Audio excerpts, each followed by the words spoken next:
देश में जैसे जैसे कोरोना संक्रमण मामले बढ़ रहे हैं, उसमें स्वास्थ्य सेवाओं का अभाव भी दिखने लगा है। देश के कई राज्य ऐसे हैं जहां के अस्पताल मरीजों से पटे पड़े हैं। कई मरीजों को बेड नहीं मिल पा रहा। यही हाल शमशान घाटों का भी हो चुका है। मृतकों के अंतिम संस्कार के लिए भी लोगों को अपनी बारी का इंतजार करना पड़ रहा है। स्वास्थ्य सेवाओं की बदतर स्थिति का आलम यह है कि मध्य प्रदेश के सांची के एक अस्पताल में माली को कोरोना के सैंपल लेने का काम सौंपा गया है।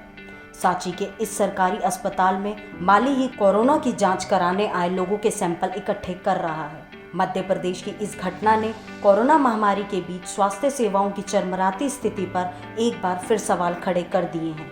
हालांकि इसके पीछे वजह बताई जा रही है कि अस्पताल का पूरा स्टाफ कोरोना से संक्रमित हो गया है, इसीलिए माली को यह जिम्मा सौंपना पड़ा है। भले ही इसकी वजह स्टाफ का संक्रमित होना हो, लेकिन यह घटना अपने आप में सरकारी सिस्टम पर सवाल खड़े करने के लिए काफ़ी है, क्योंकि केंद्र से लेकर राज्य सरकारें कह रही हैं कि वे कोरोना से निपटने के लिए पूरी तरह तैयार हैं, लेकिन दूसरी तरफ ऐसी तस्वीरें सामने आ रही हैं। एक निजी चैनल की रिपोर्ट में मध्य प्रदेश के सांची अस्पताल की इस वास्तविकता का दावा किया गया है, जिसमें बताया गया है कि इस सरकारी अस्पताल के ये हालात तब हैं जब इस विधानसभा का प्रतिनिधित्व खुद राज्य के स्वास्थ्य मंत्री डॉक्टर प्रभुराम चौधरी करते हैं।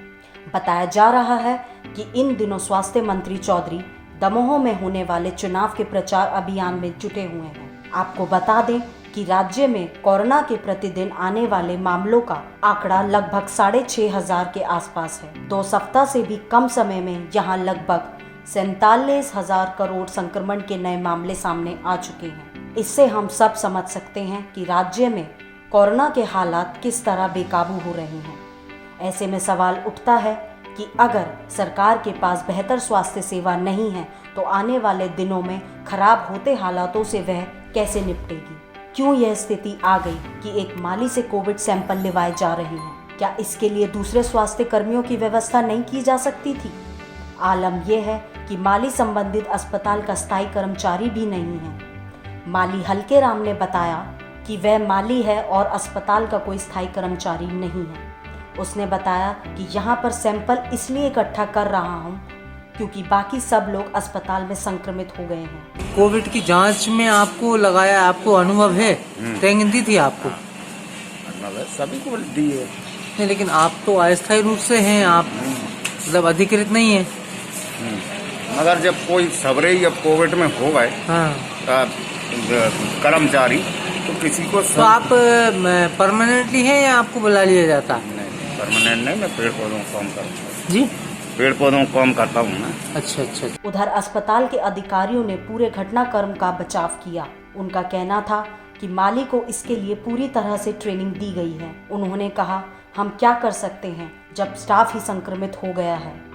नहीं, देखो क्या है, इस समय देखा जाए तो हम लोग के आधे स्टाफ जो है, या तो उनके बच्चे या तो वो पॉजिटिव आते जा रहे हैं। तो काम तो हमको बंद नहीं करना है, उसको हमने ट्रेनिंग दे दी है और महीने में एक बार ऐसी दिक्कत हो जाती है, पर हमको काम नहीं रोकना है, काम तो हमको करवाना ही है। और वो गाइडेंस में ही करता है, डॉक्टर लोग भी बैठे हुए हैं उसको वहाँ पर ग्रुप में। यह बात सच है कि संक्रमित कोई भी हो सकता है, लेकिन फिर सरकार किसके लिए है? अगर वही हाथ खड़े करने लगे तो कोरोना से कैसे निपटा जाएगा?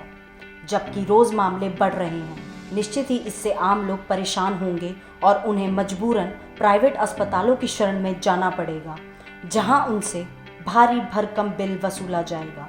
इसीलिए सरकार को चाहिए कि वह सरकारी स्वास्थ्य सेवा को दुरुस्त रखे, जिससे लोगों को परेशान ना होना पड़े। ब्यूरो रिपोर्ट, अपना प्रदेश।